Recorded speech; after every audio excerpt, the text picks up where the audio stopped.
நம்ம super star Rajini sir அவர் வந்து நம்ம சிஎம் ஸ்டாலின் சாரை வந்து நல்ல பெருமையா பேசியிருக்காரு, அதாவது பாராட்டி பேசியிருக்காரு.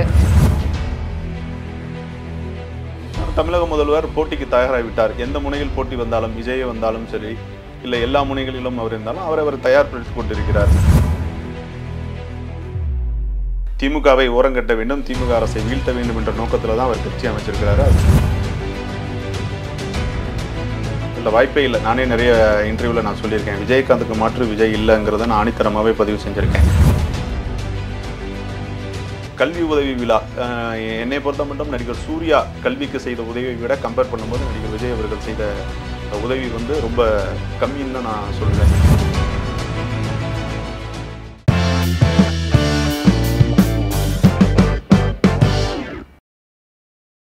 ஹாய், ஹலோ, வணக்கம் மக்களே, welcome to GeM TV. So இன்றைய நேர்காணலில் நம்ம கூட ஹைகோர்ட் அட்வொகேட் ஜெகன் சார் இருக்காரு. வணக்கம் சார். வணக்கம். எப்படி இருக்கீங்க சார்? நல்லா இருக்கேன் சார். ஆக்சுவலாக பார்த்தீங்கன்னா இப்போ ரீசெண்டாக வந்து நம்ம தமிழக அரசு வந்து ஒரு பாராட்டு விழா நடத்தியிருக்காங்க இளையராஜா சாருக்கு. ஸோ அந்த பாராட்டு விழாவில் பார்த்தீங்கன்னா நம்ம சூப்பர் ஸ்டார் ரஜினி சார் அவர் வந்து நம்ம சிஎம் ஸ்டாலின் சாரை வந்து நல்ல பெருமையாக பேசியிருக்காரு, அதாவது பாராட்டி பேசியிருக்காரு. ஸோ இதை வந்து எப்படி சார் எடுத்துக்கிறது? அவர் வந்து விஜய்க்கு வந்து அகெயின்ஸ்ட்னு எடுத்துக்கிறதா, இல்லை விஜய் வரதில் வந்து அவருக்கு உடன்பாடு இல்லைன்னு எடுத்துக்கிறதா சார்?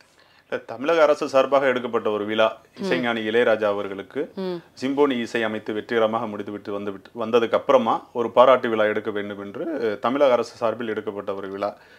தமிழக அரசின் முதல்வர் அவர் சார்பாக நடத்தப்பட்டிருக்கும் ஒரு விழாவிற்கு அவரை பாராட்டி பேசுவது என்பது இயல்பான ஒரு விஷயம். யார் தலைமையை வந்து புகழ்ந்து பேச வேண்டும் என்பது மேடையின் மரபு. அதை தான் ரஜினிகாந்த் அவர்கள் செஞ்சுருக்காங்க.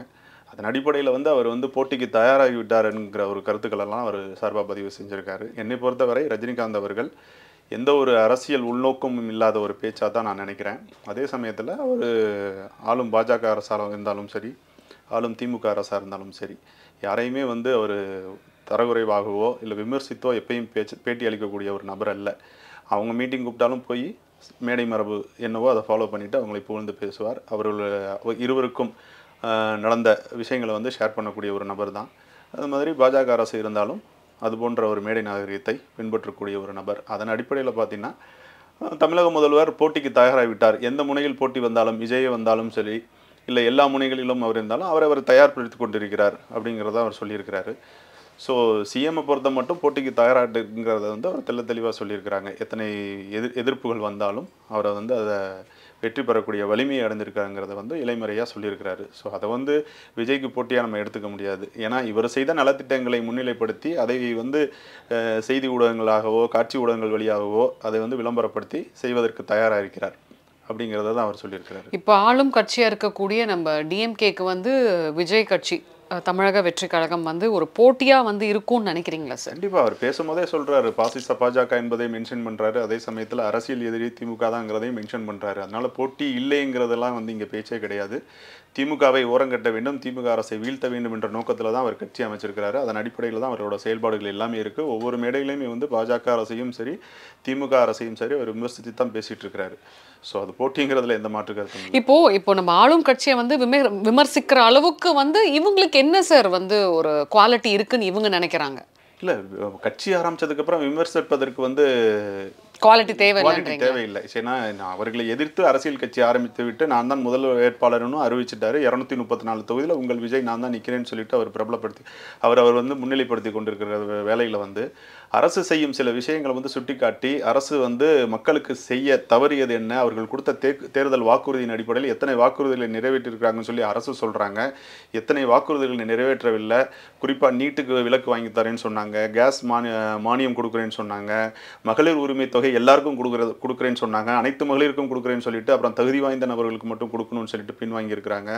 அதே சமயத்தில் பெட்ரோலுக்கு 3 ரூபா குறைக்கிறேன்னு சொன்னாங்க, எஜுகேஷன் லோன் வேவர் பண்ணுறேன்னு சொன்னாங்க, ஜுவல் லோன் எல்லாம் வந்து தள்ளுபடி பண்ணுறேன்னு சொன்னாங்க. இது போன்ற விஷயங்கள் எல்லாம் செய்யாமல் நீங்கள் எப்படி 96.5% தேர்தல் வாக்குறுதியை நிறைவேற்றிட்டீங்கன்னு சொல்கிறத வந்து அவரோட விமர்சனமாக சமீபத்தில் திருச்சியில் நடந்த தேர்தல் பரப்புரை, முதல் முறை ஆரம்பித்த தேர்தல் பரப்புரையிலேருந்து அவர் பேசியிருந்தார்.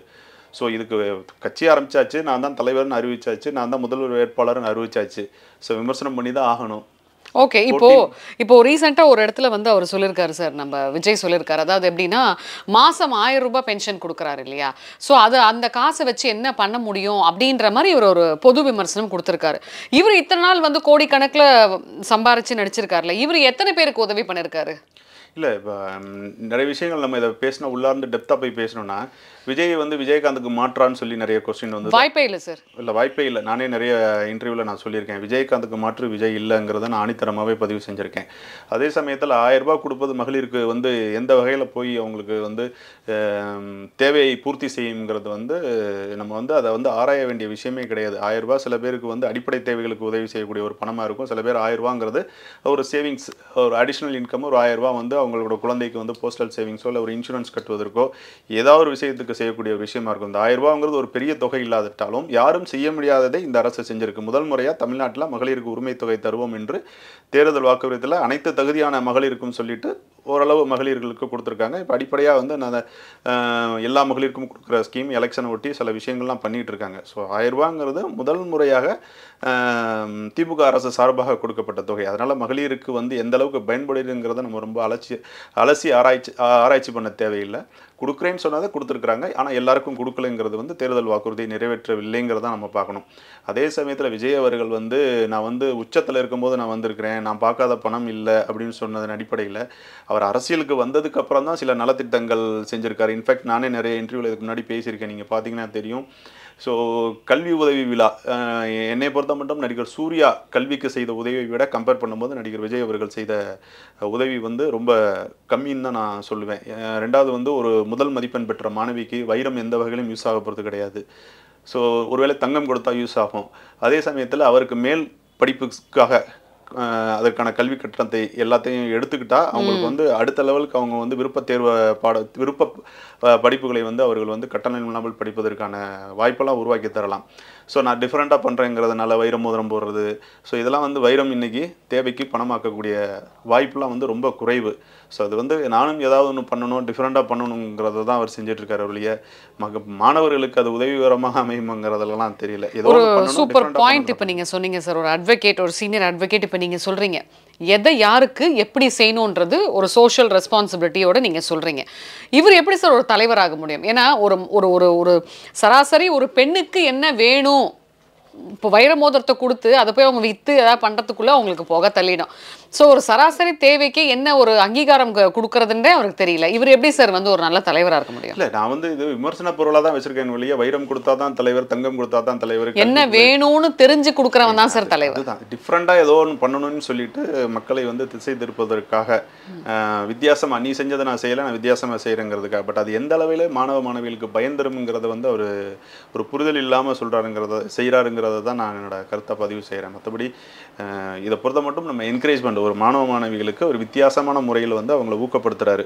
ஸோ விஜயை பார்க்கணும், விஜய் பக்கத்தில் ஃபோட்டோ எடுக்கணும், விஜய் அண்ணா பக்கத்தில் இருக்கணும். நீங்கள் அந்த மாதிரி நிகழ்வுகள்லாம் பார்த்தீங்கன்னா தெரியும். அவர்கள் வந்து சில மாணவர்கள் வந்து பேட்டி கொடுக்கும் போதே வந்து விஜய் அண்ணா பக்கத்தில் இருக்கணும், அப்போ முதல் மதிப்பெண் எடுத்தால் தான் நம்ம வந்து விஜய் அண்ணா பக்கத்தில் இருக்க முடியுங்கிறதுக்காகவே என் பையன் படித்தான்னு சொல்லி பெற்றோர்கள் பேசுகிறத நம்ம பார்த்தோம்.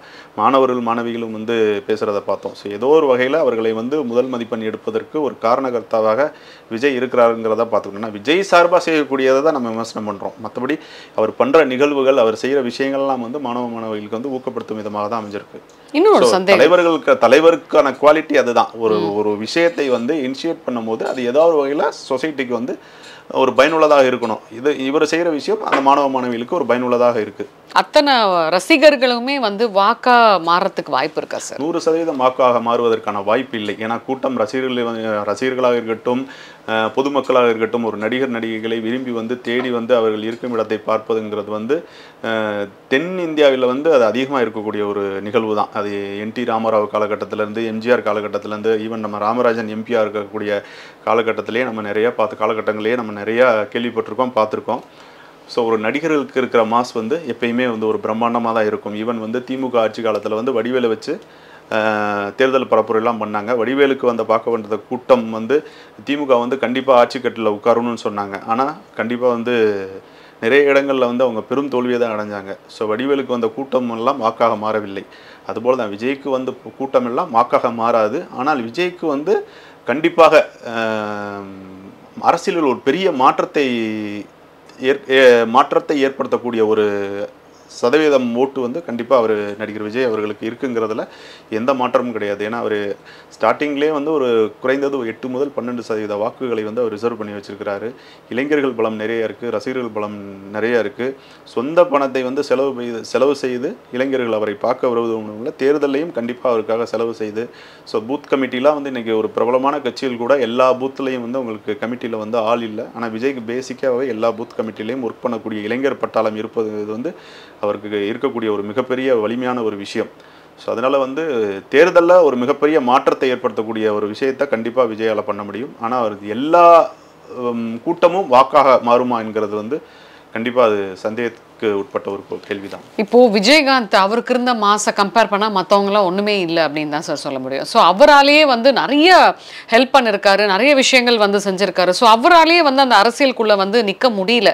ஏன்னா அரசியல்ன்றது ஒரு மிகப்பெரிய ஹை வோல்ட் டிரான்ஸ்ஃபார்மர் மாதிரி. ஆனால் இவர் வந்து அந்த இடத்த நிரப்ப முடியும்னு நினைக்கிறீங்களா? இல்லை, அரசியல் என்பது நிறைய சகிப்புத்தன்மை வாய்ந்த ஒரு விஷயம். பொதுமக்களோட டைரக்ட் இன்ட்ராக்ட் இருக்கணும். ஏன்னா இன்றைக்கி விஜய் அவர்கள் பண்ணக்கூடிய அரசியல் பார்த்திங்கன்னா ஏதோ ஒரு ஊருக்கு ஒதுக்குப்புறமா ஒரு மேடை ஆரம்பித்து ஒரு ரேம்ப் வாக் மாதிரி பண்ணி ரசிகர்கள்லாம் வந்து கிரீஸ் தடவி அவர் பக்கத்தில் வர முடியாத ஒரு சூழ்நிலையில் தான் இருக்குது.